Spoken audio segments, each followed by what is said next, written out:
चलिए दोस्तों, power star Pawan Singh के जन्मदिन पर तहलका इसी वीडियो में शुरू से लेकर अंत तक बना रहिए। हमेशा ऐसा वीडियो न्यू इन्फॉर्मेशन जितना जल्दी लाने को मैं प्रयास करता हूं। आज 5 दिसंबर 2025 है, 5 दिसंबर।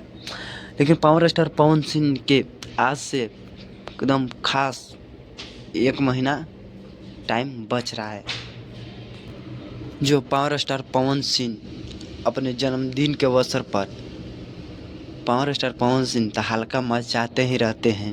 लेकिन बात करें कि पावर स्टार पवन सिंह कहाँ बर्थडे मनाएगा, अपना गांव पर कि कहाँ टाइम बनाएंगे।